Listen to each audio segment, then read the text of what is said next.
Hello, and welcome to Trading Without Fear. Going back to the visualization meditation. So, from my understanding, when you're visualizing while you're meditating, you're not going to be focusing on the outcome. Are you focusing more on the process for that outcome? Kind of like how James Clear from the Atomic Habits books, he talks about focusing on the process to get to the goal, but not focusing on the goal. Because you're talking about if your focus is, let's say, a pile of cash, do you focus on the pile of cash, or do you focus on the steps that it takes to get to that pile of cash? So great question. And it's two parts. So let me try to be specific here. So overarching, it's my belief that we only want to focus on the end result. And the reason being is that the universe, God, whatever you want to call it, whoever we're communing with during our visualization, we have to give them room to work. And if we're focusing on the actions, we're going to pigeonhole our success. For example, if someone wants, and this is off topic, but let's just say they want a new car and they're visualizing working hard to get that new car. And then there's someone else who's visualizing a car, and all they're visualizing in the car. Then all of a sudden, their uncle says, "Hey, I got this old car. I'm going to sell. You want to have it?" And the other person, they only have one avenue that they're allowing. So we want to allow the universe to have all of the means necessary to bring blessings into our lives. So we want to make sure that we're only focused on the end result. Mike Dooley calls it the cursed hows. We don't want to get wrapped up in the hows of how we do things, but we do want to plan. So we want to focus on the overall picture. Now, when it comes to action, we want to make sure that we're taking the person that we're seeing in that vision into our action. So before we take action, we want to make sure that our future self is connected. So we'll bring it back to trading. When I was visualizing receiving that $150,000 funding, I only saw the conversation that I was having with my friend, and showing people the screen and sending them that certificate that's now on the wall. So that was the end vision. Now, when I went into trading, I wanted to hold that energy and be that person now. I didn't want to push it out into the future. So I saw myself having that conversation. I saw myself winning successful trades, and then I went into action. That way I could have that energy. So it's twofold. Overall, we don't want to pigeonhole how we're going to get to something and assume that we know better than infinite intelligence how something's going to happen, but we do want to make sure that we're taking action with the energy that it has already happened. So just kind of a nuance there. We want to do both, but you want to do them at separate times. Does that make sense? So let's say if you have a long-term goal, let's say making $5,000 for the month. And you do the visualization to represent that goal of $5,000. But then let's say as a trader, you're having a problem with, let's say, not waiting for your pattern to fully form. So if you're trying to develop the ability to be patient in the market, would you focus on the end goal of making $5,000, or would you focus on the goal that is for now of being more patient, waiting for your pattern to form, having proper execution, those type of steps versus the overall monthly goal, yearly goal, lively goal, that type of a thing? Yeah, so this is where the correct visualization comes into play. So a little bit earlier, we talked about when we're seeing that overarching, that far out goal of, what'd you say, 5,000 a month, we're seeing the person that we are in that visualization. And so we can backtrack from there, because the person who's making $5,000 a month in the market, they're disciplined, they're they're exact, they're confident, they have all of these attributes. So we want to work on being those attributes today, and that's how we kind of take on the action. But we never want to not see the big picture. So as far as developing those qualities, that's because we're visualizing the person that we are, the person who makes $5,000 and the qualities that they have, and we're measuring them against ourselves. So if I'm someone who is what's something real tangible? If I'm someone who's getting into trades early, I can easily say, you know what? The version of me that makes 5,000 a month, they don't get into trades early. So I'm going to work on, getting in trades on time. And then we can start to backtrack that. Okay, that's going to be, I always think we should work on one problem at a time. So next week, the only thing I'm focusing on in every other week is getting in trades on time. That's going to be my sole focus in life, is getting in trades on time. I'm not going to worry about any other infraction. I can break every other trading rule, but I'm going to make sure that no longer will getting in trades at the wrong time be a problem for me. And so I personally, I hammered at every single problem individually by comparing myself to the trader who had 150,000 market capital, and then started working backwards to who I was. So only did I take that energy into the market. I never focused on, unless I was building that energy, because sometimes you can see a successful trade, and then that can make you feel confident, and that can make you feel like that person. But I think it's too short-sighted to just say, I'm going to see myself taking the action, because we can take the action, right? We don't need to see ourselves taking action that we can take, in the next 10 minutes. We just want to make sure that we're taking that action from a version of ourselves that has already received that result. Because taking action how we are now, that action is not good enough, or we would already have that result. So we don't want to see ourselves taking action from a limited perspective. Yeah. So like we're talking about before of how discipline is an agent for change. And what you're changing to is your ideal version of yourself. So when you're visualizing, you're visualizing yourself as that ideal person that already establishes all of the properties and personality traits that you want. And so when you're doing that, you're breaking down to the incremental levels of what that person has and saying, okay, that person doesn't have a difficult time getting into a trade too early or too late or hesitating. And so you're not focusing on the process of how to become that person. You're visualizing yourself as that person and saying, these qualities I don't have, I'm going to be that person, or I am that person. So therefore I don't do that because I am that person. Is that what you're saying? Yeah, exactly. And so there's an old quote that's always mistaken. And it's be the change you want to see. Yeah. And be the change you want to see means be it right now. So if we want to be that trader that's making 5,000 a month, we have to be that change that we want to see. And we can only do that in the now. And so a great way to kind of check ourselves as we're doing this is, if we have a goal written down, what tense are we talking about it? Is it, I want to be a $5,000 a month trader? And then the rule that I like to check it against is write it down. And let's say if you read it in a year, would it be true for you? Would it manifest? So if I write down, I want to be a trader that's making 5,000 a month, I put it in a box, I read it in a year, it's still going to say, I want to be a trader making $5,000 a month. Yeah. So I've never owned it. I've never became that person. The person who actually is making 5,000 a month, their thought is, I am that person. And so for every thought frame, there's a certain situation that someone has, right? And I got that from Wallace Wattles when he talks about thinking in a certain way, from the science of getting rich. So we have to be it now. We can't push these things out and say, I want to be that. It's I am that. And then it's a long journey in becoming that person, right? And fighting ourselves. But the battle is within. And we have to take that on first, because if we don't do that first, our action is going to be as an old version of ourselves, and we're going to get the same results. So when you're saying that, the first thing that comes to my mind is fake it till you make it. My thought process on that is, if you have a belief, let's say a shadow belief, or as Mark Douglas talks about, a belief that's contradictory to what you perceive yourself to be. So if you're envisioning yourself to be this person who makes $5,000 a month, but you also have limiting beliefs in yourself saying, I'm not good enough to do this, or I can't execute my trades, or I can't take a profit, or I can't cut my losses.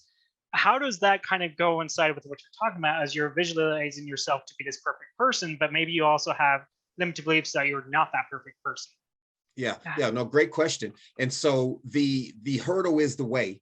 When we have a clear, concise goal, for example, I want to make $5,000 a month, which is a great example because we have something tangible. Then the first thing that comes up is, I'm not worth that. Or if I was making that, I wouldn't get into trades late. That hurdle and that thought frame is what's keeping us from being that person. So that's what we need to attack. So when we have that goal, the hurdles on the path become our main focus on exactly what we need to be to do to be that person. And so it's about collapsing the baggage that we have, the limiting beliefs, the bad habits, and everything that we can control to become that person. Does that answer it? Because I think there was two parts to that. Yeah. So earlier when we were talking about the other, because it seems like you do two different types of meditation. You're talking about the Hello Sync the Hello one, and then this one that we're talking about, the visualization. Previously, you were saying that the one helps limit those self-limiting beliefs, that internal chatter. So when you're doing those, are you doing, let's say, one in the morning, one in the evening, where you're revising your process that you did throughout the day? Let's say, at night you're doing the visualization one of how you traded that day and comparing that to the person that you are or you want to be in the future. And in the morning, let's say you're doing the ones to help, quiet down the voices in your head that, some people call them the gremlins, the shadow side, the self-limiting beliefs that people always have. Because nobody's grown up with the perfect, childhood. Nobody's grown up with, even not just grown up, but even an occurrence that happened to a person, going through a divorce or, having somebody, betray your trust, that even as an adult can carry over to your behaviors in your day-to-day life. And so, if you're doing the first type of meditation, that helps limit those voices in your head, helps kind of allow you to quiet them down enough to do the visualization, which then allows you to become the person that you are deep down or you want to be in the future. Is that what is that what's happening? Yeah, okay. That's exactly right. And as far as like kind of my personal schedule. So there's a window into our subconscious or into the spiritual realm right before we go to bed and right before we wake up. And that's kind of that lucid place. So I always think visualization is best right before you go to bed. What you think about, whether it's your work day or whatever you think about before you go to bed, your mind's going to marinate. It's going to organize it. It's going to dream about it all night. So it's always good to visualize right before you go to bed, even if it's just the three things. I know, and Dr. Benjamin Hardy always says, write down right before you go to bed the three things you're going to accomplish tomorrow. And those are great for your mind to kind of focus on it. So I do visualization right before bed. When I wake up, it's more about getting into that ideal state. So the first thing I'm going to do is just meditation to clear my mind, make sure that I'm clear and that I have a clean chalkboard or a clean whiteboard. And once it's clear, then that's when I'm going to add on that vision on top of it. But I'm not going to have a cluttered mind and try to add more junk onto it and dilute it and try to believe something when I have the opposite belief at the time. And I feel like I suck, but I want to feel like I'm making 5,000. So I start with just clearing out the mind and then adding the visualization on top of that in the morning. And in the morning is a great time to do, like you were talking about, focusing on the actions. And so I would see myself at time, and I don't do this anymore, but I would see myself as the person I want to be taking these trades or hitting my goal at the end of the day. So that's when that kind of that other piece comes in, but I always frame it within the overarching goal of I'm going to be 5,000 a month. But then from the gaps that you have there, I can visualize myself being a patient trader today. And, I'm just visualizing, usually I would take that trade, but I just watched it go by, and just simple things like that, because you're ingraining habits. And then you take that energy into action. So it's the general way, because I don't want to get too complex in doing it, but I would always visualize before night. That's a great thing to do. And you want to focus on, the easiest way to say it is that you're always trying to be the most accomplished version of yourself as a trader. Yeah. And so totally that comes with, because like I've read statistics that say like 85 to 90% of the self-talk that we have is negative self-talk. Yeah. And normally if a person is having something go on in their life, let's say they're in a losing streak in trading, they may go to sleep and they revisit and relive those type of negative self-talks. They start to, visualize in a way, because our brains don't know the difference between reality and our own imagination. And our imagination is so strong that it can become reality, and our bodies react in the manner that it is real. Right. And so, if we're creating these type of habits of going to sleep and visualizing ourselves to be the person that we want to be in the future, and eliminating the negative self-talk, because we're not replaying the days over and over again, we're actually rewiring our brains physically to be a different person in the future. So it totally makes sense. And so when you're doing that type of a thing, how long does that normally take to do that? Is that something quick that you're laying in bed and you do right before you fall asleep, or do you find a comfy chair and do that type of thing maybe half hour before you go to sleep, or how does that type of process work? Yeah, so what I found out is that everyone talks about morning routines, but a lot of success comes from an evening routine. and making sure that you have a small block of time that's just, they say the first 20 minutes of the day is the momentum set. You're not going to change from the stub your toe negative day versus the visualization positive day. When we're going to sleep, it's the same. That last 30 minutes is going to set our sleeping habits. So I usually like to have a 30-minute block of where, sometimes I'm human. Sometimes I'm watching a series from Netflix or something, but even when that happens, there's a small window where I'm only focused on my visualization. The shortest time I would suggest is 10 minutes, but all the way, you want to fall asleep in that state. And a lot of times you'll wake up and like, oh, I probably didn't do it, but you don't know because you fell asleep. As long as you have the intention to go to sleep as your future self, from my personal experience and from, a lot of the teachers and mentors I follow, that's a secret for literally miracles. And I won't shy away from using that word, but if you can fall asleep as your future self, you're going to see things happen really, really fast towards your goals, as long as you're taking action, of course. So like for myself, let's say if I'm going to sleep, oftentimes I'll just think about whatever. Let's say if I'm in a trade, I'm holding overnight, I'll imagine like the trade gaps up the next day, and 90% of the time it gaps down. But let's say I'm visualizing it gapping up, and I'm just sitting there thinking about how it feels if that was to happen. And then the next day I wake up and because my expectations wasn't actually fulfilled, I feel worse than if I would have just not thought about it at all. So when you're visualizing before you go to sleep, are you like, in a sitting upright? Because I've seen some stuff online where they're like, you want to sit upright, you don't want to lay down when you're doing that. For other viewers and myself that want to try something like this, is it okay to actually lay down and kind of going through that mental, like not just rehashing your day, but kind of visualizing to think of yourself as that person, but you don't have to actually be in the traditional like meditation state, legs crossed, arms like that? Or is that kind of the similar type of a process where a person's creating a story in their head, for lack of a better term, that they're repeating over and over again before they fall asleep? But instead of repeating that story that you want to happen, you're repeating the story of yourself who you want to become, and not some other fantasy, I guess you can say. Is that what it basically is? Yeah. So a few things just to respond to that question, because I think there's some nuggets in there. So I wouldn't say you have to sit up or anything like that. The goal is to fall asleep in that state. So you want to be in a natural state, laying down. I've heard some people say that you do want your knees up. I haven't seen any difference, in just my research of trying it. And I like to do the scientific approach, like I always talk about on the podcast. I try things out. I journal about it. I really see what works well. I haven't seen any difference in my knees up or knees down as far as bringing my thoughts into reality. So I would say you want to focus on one scene. One thing when we think about creating things is we think about creating this entire lifestyle, and we have this house, we have this car, we have this income. But if we can narrow that down the same way you narrow down a magnifying glass to one tiny point, that's when you have a fire. The human brain is about focus. So if we can narrow it down to one moment, right? And that moment can manifest. So let's say I want everything. I want the house, the car, the boat, the trips. If I can encompass that in one moment that I'm repeating over and over in my mind, then my brain is focused on that moment. And through my work, I've associated everything else I want into that moment, right? I'm in that moment on the boat, looking at my house, and my cars on the pier or something, whatever creative way we can do it. It's all one moment. So it's simple.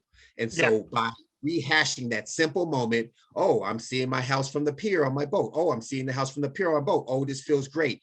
Just cycling that one tiny, tiny moment over and over again before we go to sleep is going to be really, really what works best. Another thing that you mentioned on that I wanted to say is that I lost my point on that, but I hope that answers the question. Yeah, it totally does. Yeah, it totally does. That second part. Yeah, it totally does. That's why I brought up, like, especially early on in my trading career, if I was in a trade that I'm swing trading and I'm expecting something to happen, I'll focus on that gap up and focusing on that, the waking up and making money, which a lot of traders, especially when they're early on in their trading career, they develop the habit of random rewards. And so by getting into a trade and waking up the next day, you're randomly rewarded with either a big winning trade or just any winning trade is still a random reward. And so I found myself thinking over and over again that tomorrow I'm going to wake up with a big profit, or I'm just going to wake up with anything. I'm just going to instantly get out of it. And so that's kind of the way I interpreted what you're saying, is you want to kind of loop the same thing over and over again, which I think people do naturally, but either it's for a fantasy that they want to happen, that they're fearful may not happen, which is a way to comfort themselves. It's our behaviors, like I was saying before, it's a defensive mechanism. We behave in a certain way to defend ourselves from emotional pain. A good example of that is if a person, let's say, is brought up in a family and their parents have arguments, but then they avoid each other because they don't want to have the argument. As a child, you may see and observe that behavior. So as you grow up, if you're having an argument with your spouse, your natural tendency, your habit is to avoid the argument, so you leave. Right. And as traders, that translates into avoiding the pain of cutting your loss, because you don't want to have that argument internally, so you just avoid the trade. Right. Or you just kind of turn off your screens. I've heard of a lot of traders that when they're potentially going to be losing a trade, they just shut off their app, or they turn off their screens, they walk away. Getting away. Even like I'm a smoker, so there'd be times of where it'd be going in my favor, and I want to have that random reward of coming back to my screen and seeing it be 20-30% up higher. So I'd be having the urge to go out and have a smoke. Or some people may be like, oh, I need to go check on the baby, or I need to go and check outside. There's that urge that prevents you from being disappointed for an outcome that you don't want to be there for. And so I kind of find that really interesting, that people already naturally do that. Before they go to sleep, they visualize something, but in a way it's not beneficial to who they want to be. It's more of a defensive mechanism for fear that they don't want to actually have potential reality. At least for myself, when I was doing that, it was because I knew there's a good chance that wasn't going to happen. I was holding on to a losing trade, hoping it was going to be a winning trade. So so good point. And so that brings me back to the point I would have made, and something you also said earlier, is because that can be discouraging. If you go to bed visualizing the gap up and then the opposite happens, there's a good chance you're gonna be like, hey, I'm not going to do that again. And so I had alluded to these counter manifestations, and a lot of times this comes when we're focused on the point of acquisition. And so when we're visualizing, we don't want to focus on the point of acquisition, because it's not fake it till you make it, which people say. Fake it till you make it doesn't work, because the brain knows a lie that's deliberate. Although it doesn't know reality from visualization, it knows what's going on right now. Yeah. So it's called a delusion. Right. Yeah. So we don't want to be delusional. And I'll tell you how we know if we're not. But if you want to visualize the less energetic point. And so it's just like, if you want to wake up and see that trade already having money, that is a very energetic point, right? Because you're going to be excited as you have that. So now you're trying to take who you are right now, you're trying to merge that with this energy that you can't match with. That usually is going to repel it away. You wake up, it's not going to be successful. So we always want to go a little bit further than the most energetic point. So I'm visualizing before I go to sleep in that scenario, potentially maybe something further down the line. You know what? I won that trade. Now I'm seeing the trade hit my money after I ordered it from my broker. And so now it's hitting my bank account. Or even further down the line, that trade that I won a week ago, that's tomorrow morning, I am spending that money. I'm buying my wife a nice gift, or you're buying the baby a new gift. So you're getting to a point that's less energetic than that moment, and that's going to help us. The reason it's not fake it till you make it, and the reason that you'll know you're successful in visualization, is because you don't have a need and a desire. If you visualize and you still want it, then there's still work to be done. And so the point of becoming the change that we want to see is we actually do become it. Right. And Joe Dispenza has all the data in this book, The Placebo Effect. And it's just like when people heal themselves naturally, they're using the power of the brain. And so when we visualize becoming the future self, we actually have to become that. And anytime that we're not that person, there's a gap there we have to work on. So the reason it's not pie in the sky and fake it till you make it is because you feel like it's real. No one can tell you any different. And so all you're doing is taking fun action for it to happen. I knew that I was going to have 150,000 coming from this prop firm. Every day I just had the joy of trading up to that point, but it already happened, right? So we want to, two things about that, just to shorten it up. We want to visualize past the most energetic point. We've already received it, right? We're already that person. What are we doing now, right? And you can always ask yourself, after the goal, what would I do? And then you can visualize that. Like, well, if I had 5,000 a month, I'd probably have a new house. Okay, maybe you should start visualizing new houses. Maybe you should actually, look up the neighborhoods you would move into. So we're boldly taking action as well as visualizing in that direction. And then we're knowing that we feel that way when we no longer have the desire, right? You feel so good that, like, man, it feels great. I'm not anxious. I feel like I'm a $5,000 trader. And so I felt like I had 150,000 of prop firm money months before it actually happened. Yeah. So one of the things that Paula T said was, people create delusions of certain things. So the way I think about it is, when you're going to sleep and you're thinking of that trade gapping up, that's a delusion. And so what I'm understanding from you, and correct me if I'm wrong, is what you want to do is you want to have obtainable visions, obtainable goals of saying, if you're going to be imagining, that trade gapping up, it has to be at least realistic, because if it's not, it's a delusion that you, like I was saying, that I was doing it as a means to emotionally protect myself from the pain that I know it probably wasn't going to happen. Right. So instead of creating these fantasies in our mind that we're actually visualizing to protect ourselves, we want to obtain, let's say, the $5,000. $5,000 is, easy to actually obtain in the markets if you're trading properly. And even with a small account, I mean, people could do that, but it's more about visualizing not just the steps to get there through a different process, but also visualizing yourself obtaining that goal, because it is a realistic goal. So in a way, you're visualizing things that you are in control of. Is that right? Right. Yeah, that's definitely right. And you're avoiding the things that are not only you're not in control of, but things that are like those big lottery moments, right? You don't want to have your attention focused on those lottery moments, because the energetic gap is just too much, and the opposite is usually going to happen, and you're going to help it happen with your focus. So yeah. Okay, that totally makes sense, because that's some of the questions that I've been having with meditations and trying to figure out how they work, because there's not a lot of instructions on that you can get, accessible online. So when you're when you were trading and stuff, do you actually use your NLP before you became a trader or after a trader, or how does that work? Yeah, so I got NLP certified in 2012. So I was using it long before. I've been someone who's a self-proclaimed advocate of personal and spiritual development. So I've been life coaching and just working on myself for a very long time. I had my first self-help book in 1999, which was Gary Zukav, and cool book if anyone wants to read it. I can't think of the title right now. I don't want to lose my train of thought, but Gary Zukav was the author there. And I saw the similarities in trading, and I realized that there was a way that I could apply my development and get kind of instant results. And so I have a long sales career. Now I do corporate training and instructional design. But one thing that I thought I could really fill the niche of was understanding the personal to spiritual growth journey of profitable day trading. And so I took very detailed and still take very detailed notes. I still work on myself, but my passion for coaching as well as personal development, I brought that into trading. Okay. Now, if somebody wanted to reach out to you for like your trading coaching, because I know that you're a trader coach and you also do NLP, how would they actually reach out to you if they want to work with you, like to help further their development, more working on the mental state versus charts and patterns and what you trade and how you trade? Like, how would they reach out to you for that? Yeah. No.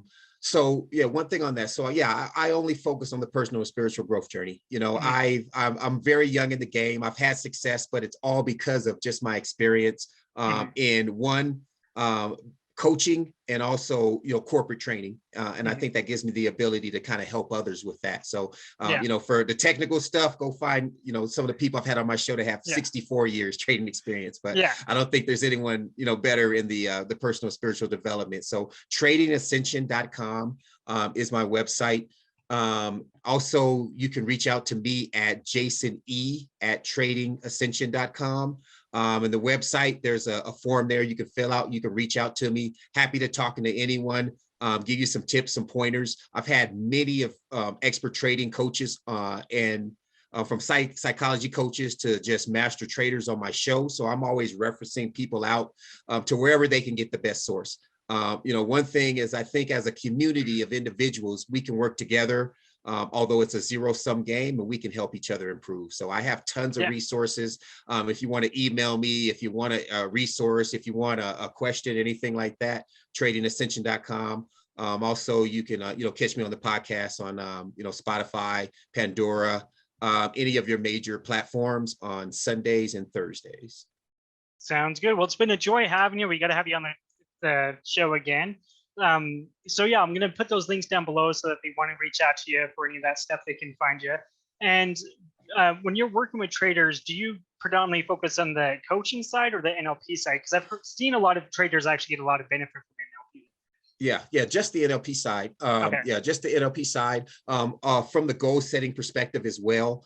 I know a lot of times there's a certain, we have to have clear, concise goals in order to be able to move towards them. So anything as far as goal setting, really getting organized. Trading's a business, right? And so you have to treat it like a business. So a lot of times people are just not organized. They don't have the data. They don't have the LOCs. They just aren't organized, which subconsciously it's a hindrance, right? Your mind will be like, you know what? I don't know what's going to happen on step 5, so I'm not going to take step 1. So when we clear the path, when you're organized, when you have goals, then NLP will really work fast because you're able to kind of run down the path that you've created for yourself. Yep. And they can sign up or try to get in contact with you through the NLP side on your website, right? Yes, correct. Yep. They'll have the resource page and also just the front page there at the bottom. Sounds good.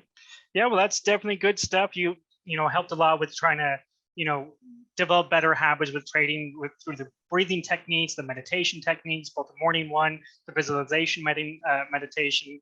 There's some really good nuggets in there. So thanks again for your time, and we got to have you back on. So awesome. Well, hey, I appreciate you talking to me, man. Hey, we're in the same state. We'll have to get together. Yeah, we'll have to meet up. You're only an hour away. Yeah, no doubt. Yeah, no worries, man. Well, have a good night, and we'll talk to you soon. All right. Thank you. You're welcome. Bye.